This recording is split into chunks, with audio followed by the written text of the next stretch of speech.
Get out the insurance cards, get out the co-pays. The office is open, my friends. Brought to you by DrRoto.com.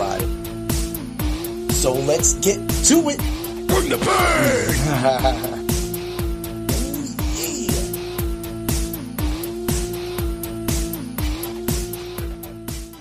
What's up, everybody? It's Heat Override, and I'm ready to bring the pain for you and Dr. Roto this week. Oh, yeah.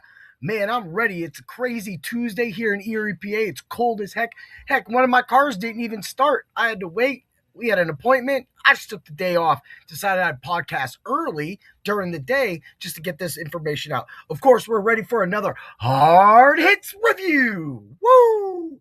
Yeah, man. What a crazy weekend of NFL. On top of all that wildness, I had an emergency podcast go live yesterday because, man, I just had a lot to say about what a catch is in the NFL. And this is the easiest way to explain it. Half glass, half empty. Half full, half empty. That's all it is. That's the easiest way to explain the NFL and the officiating for any catch in the world. I swear, if you just look at it that way now, we can't get mad anymore, right, people? We can't get mad. I mean, this guy's just going to look at it. This ref is going to look at that catch as half empty.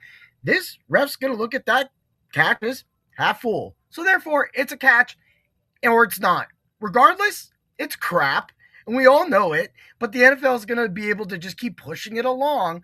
But unfortunately, like I said yesterday, it was kind of funny that I came back and bit him within 24 hours of that last play against Buffalo, which was, I still think it was a catch. I'm on the Dez. Dez caught the ball, right? You know, the Fail Mary, you could argue that was an interception. Of course, it didn't go that way. So that being said, that is the difference between what a catch and what isn't a catch is in the NFL. So if we just look at it as half empty, half full, we're good, right? I'm just trying to help people out here. We are the doctor's office, right? And we have the right prescription for all of your fantasy needs. Except we don't really see the officials here, so we cannot say that we do not check their eyes. That is not Dr. Roto approved. Cha-ching! Yeah, we just gotta throw some shade at the NFL on that one. But I got all my anger out yesterday. I wasn't really angry because, again, if that would have been a catch for the Rams and they would have missed that offsides for the Rams, well, then I might not be talking about the Rams versus Seahawks.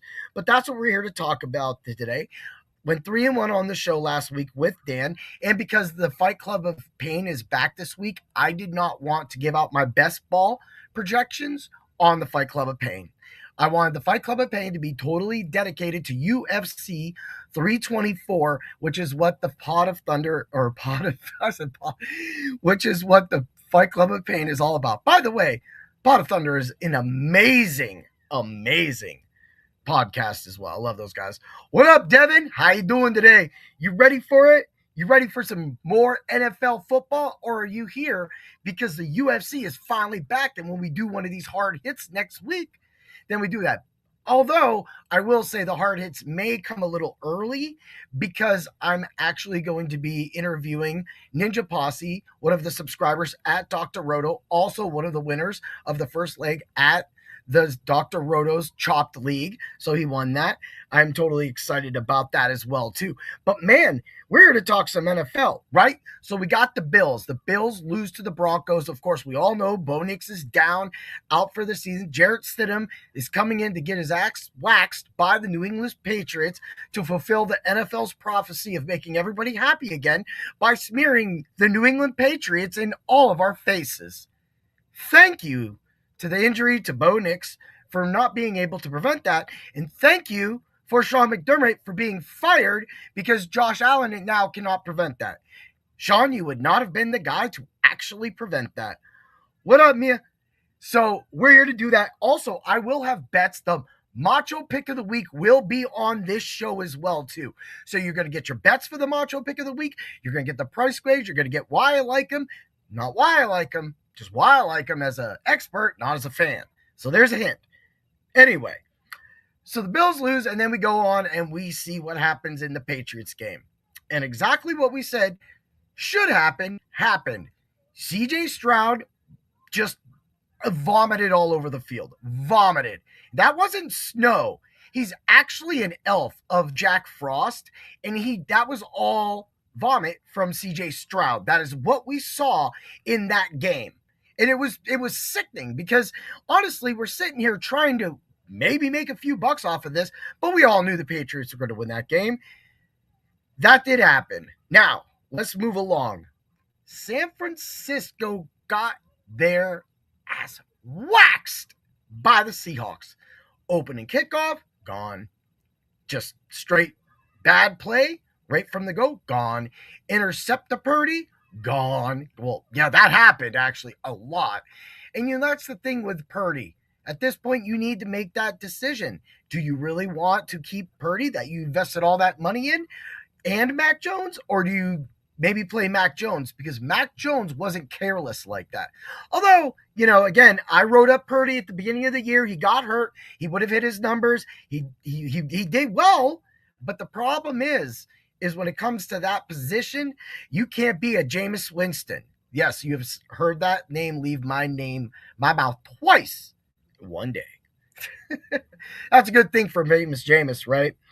So that leads to the Rams game. Of course, beside the controversy, we had a great game in Chicago. A lot of people came in my live streams last week and were taunting us. Bear fans were taunting us, saying that Stafford could not play in the cold weather.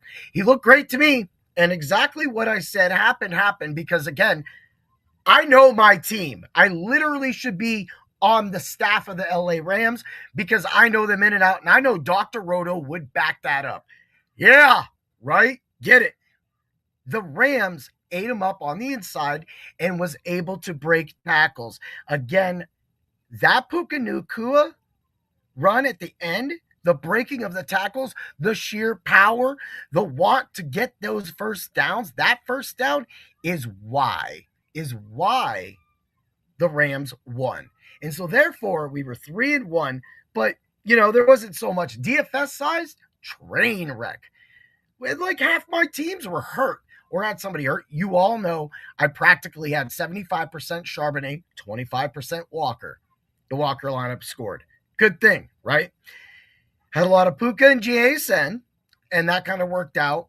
Also was able to hit on my quarterbacks. Had Allen, was able to get Allen in, use Stafford, and that's where I practically stayed at. And I also used Darnold. That wasn't really a good play, though.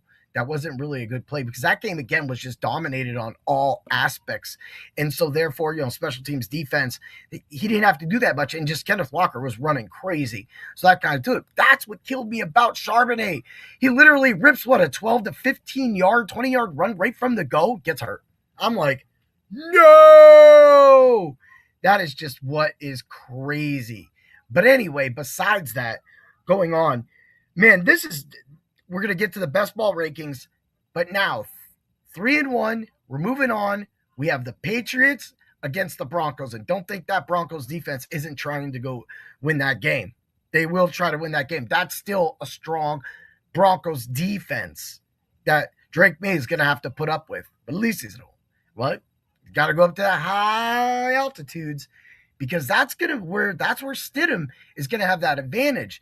If they're able to control that game and keep it close, and if for some reason they can get J.K. Dobbins back, that's in the news right now, that might provide just enough leadership and that provide that tandem so that Harvey can now go back to that 2 role and J.K. can come in. Well, Harvey should be the 1 anyway, but J.K. can relieve him, and also J.K. out of the backfield in the pass catching part of the game. That is going to work.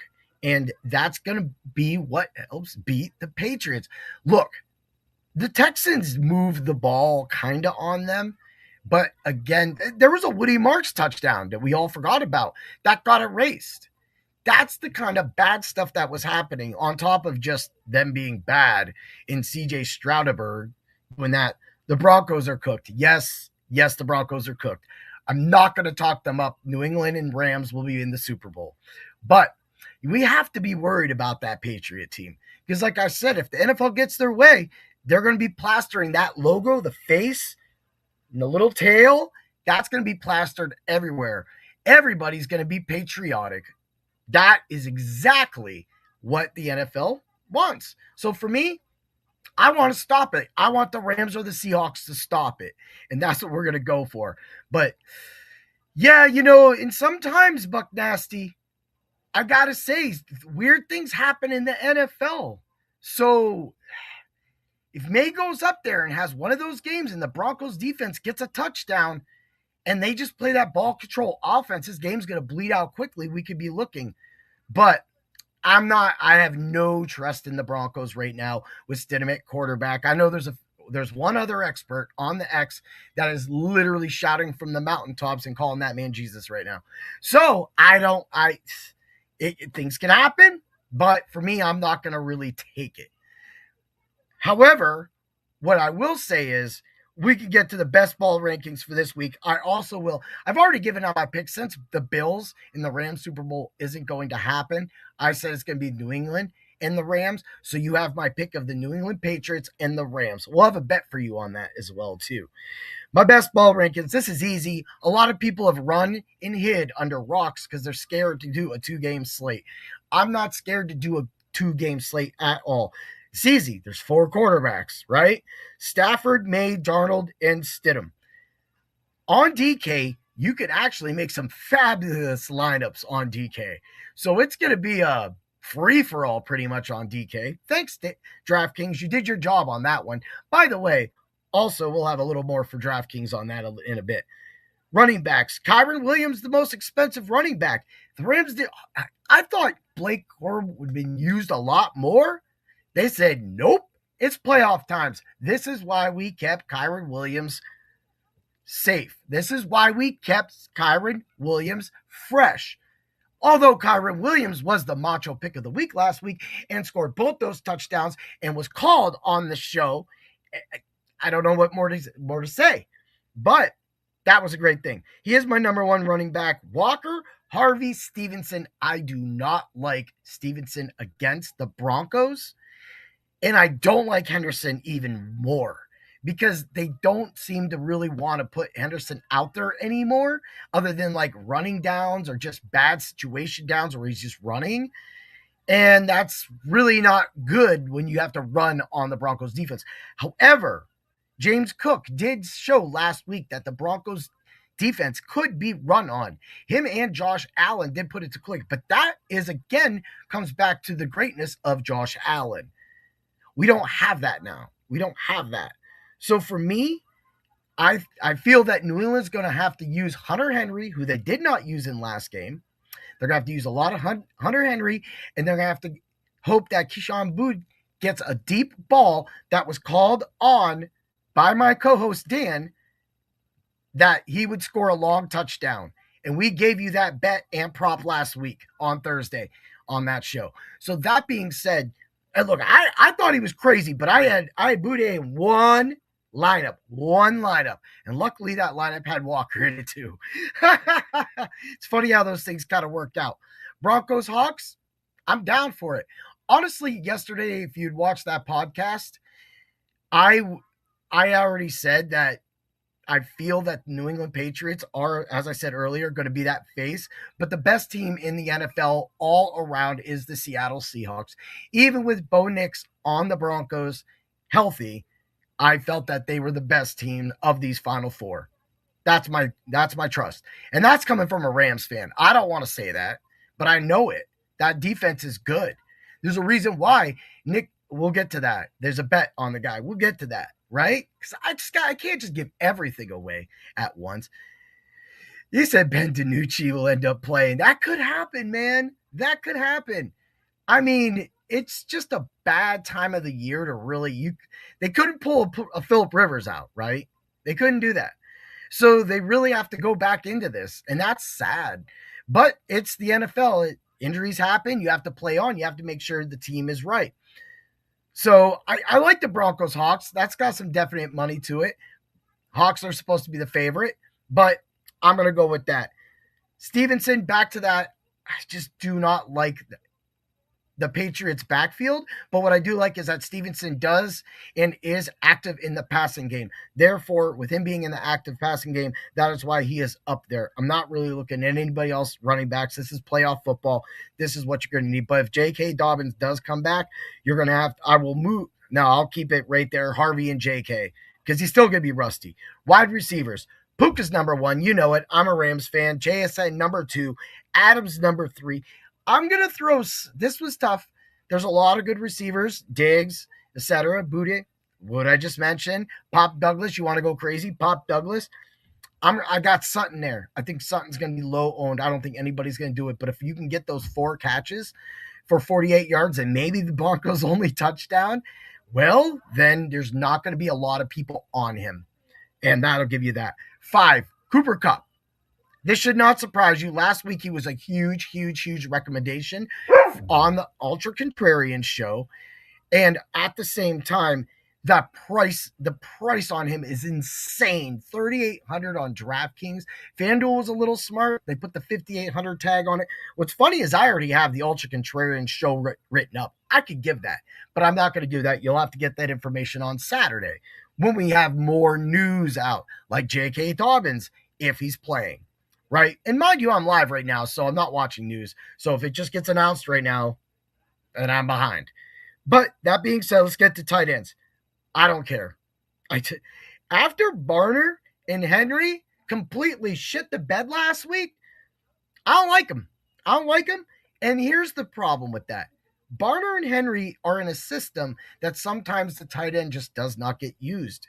And if you watch enough of those games, you'll see that they just don't. Like when you get a 0 from a guy that's in a game Barner was in a blowout, so there was really no reason to use him.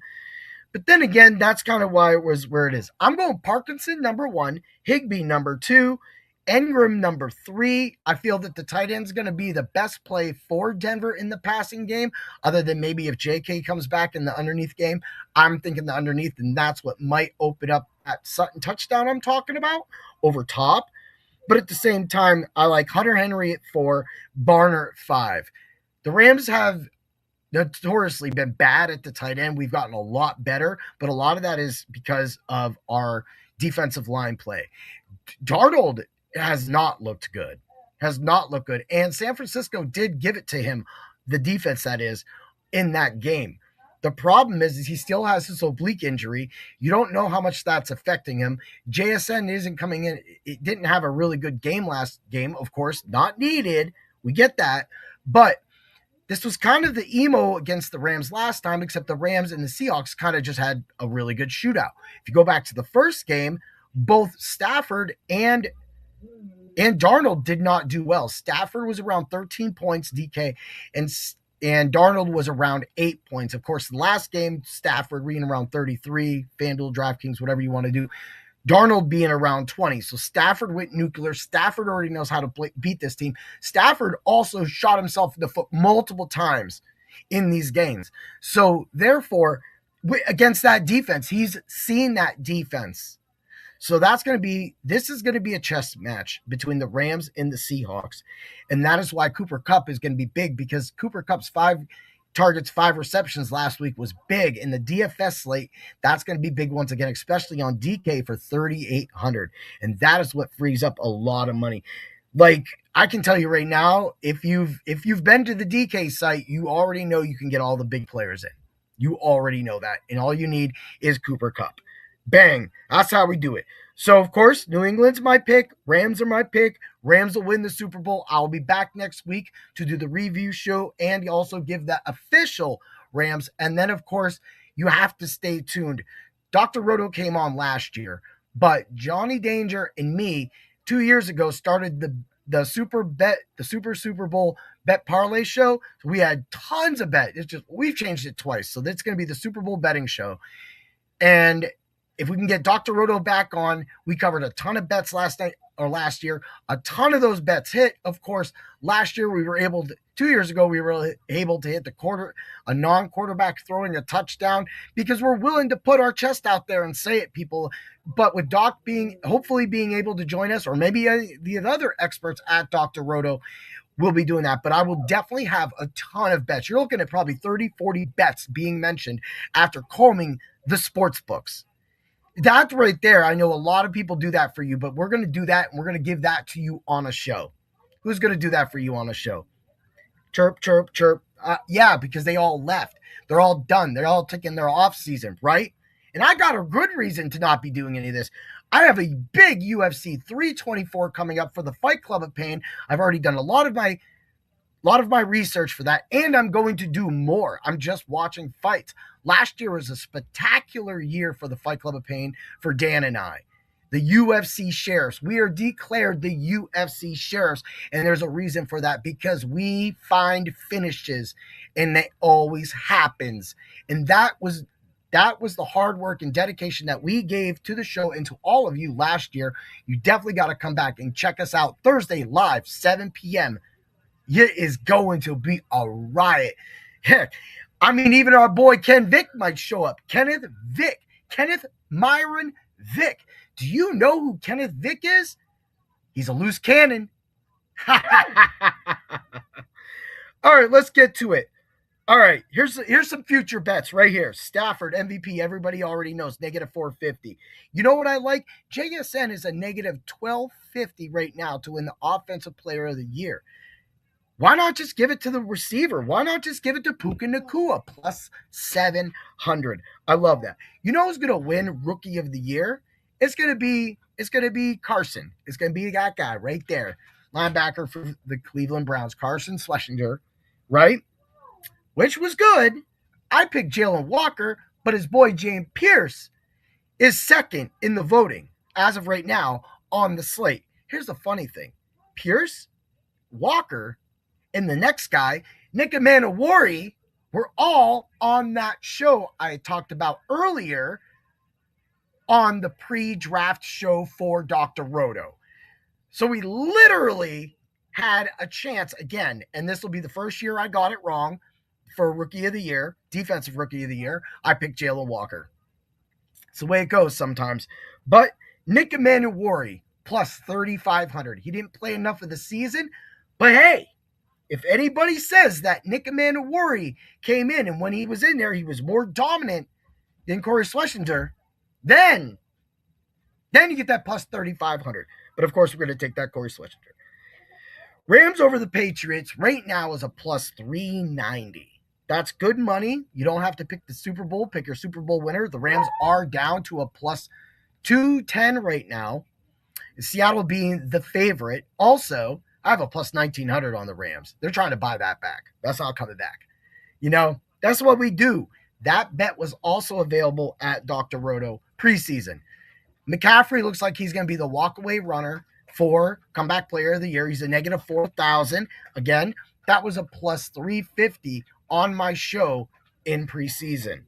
I say these things for a reason because it's proving to all of you that there is content and it is free in that. And then when you win money off of that content, you buy the subscription, you come aboard, and you win money all year long at Dr. Roto, not just during football season, because UFC is now part of that product. And UFC is the next thing that should be on your airwaves. Not to dig at you, SiriusXM Fantasy. I've said it long enough. You literally have taped and recorded shows when you have experts that know experts like me or other UFC artists, plus having a fight channel, and you don't put out that content on your SiriusXM Fantasy channel. You say football is the mecca. Well, now that football is going away, you're going to sit there on your marbles and you're going to say, we're going to run recorded shows about baseball. Okay. We're going to talk a little bit about basketball. Don't even get me started with basketball, because that game time decision have to be at your phone a minute before. It shouldn't be like that. It shouldn't be like that. I totally disregard it. Again, I got screwed over again last night by another injury. But I don't even want to talk about it. But that's why I'm not the basketball expert. I did pull a little cash, but I was in first place for hundreds of dollars for that injury goes down, man. And I just don't want to hear that.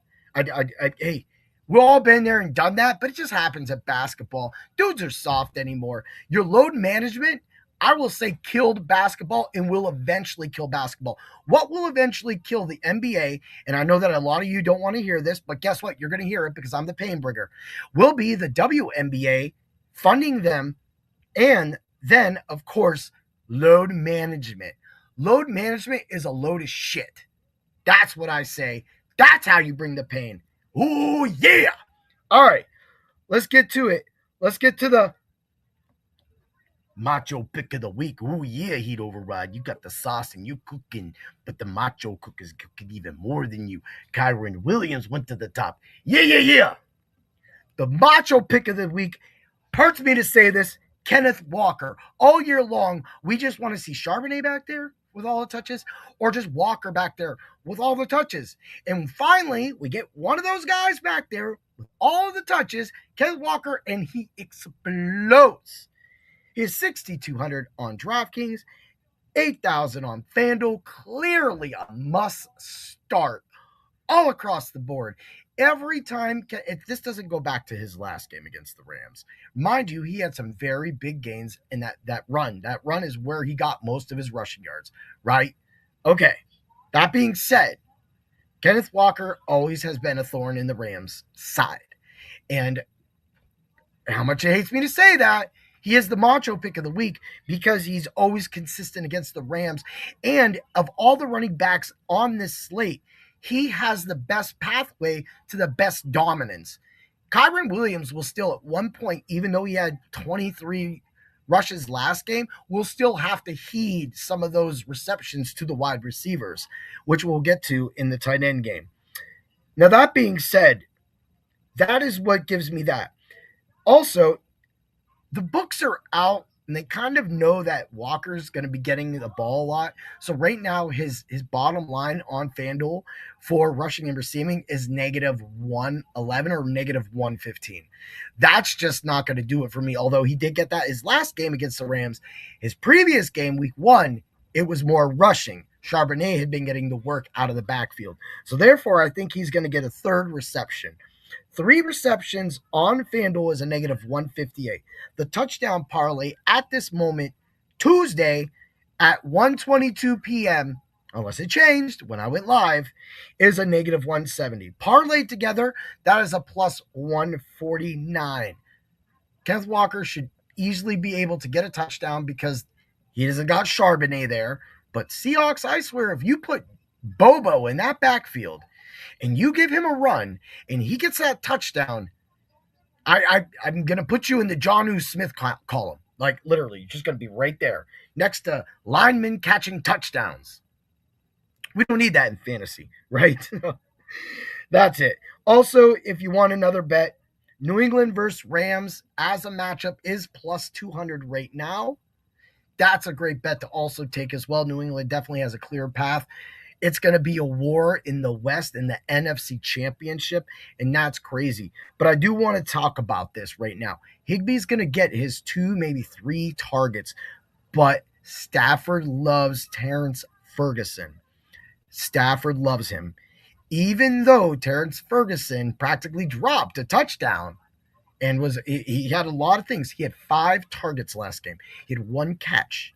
And Ferguson is always that guy that comes up like Davis Allen with that touchdown. But the fact that he actually targeted Ferguson more than Higbee, of course, that's the defense. There's going to be the key to the Rams being able to beat Seattle, is because it's going to be players like Terrence Ferguson that need to step up, that can't go 1 for 5, that will need to go 3 for 5 in this game to help the Los Angeles Rams make it to the promised land again.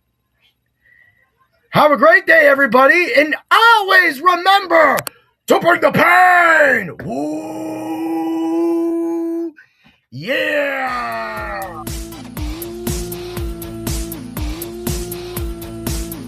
Thanks for stopping by the office. Get your fantasy prescription by subscribing to the channel and checking out drroto.com. Until the next visit, be well and take care.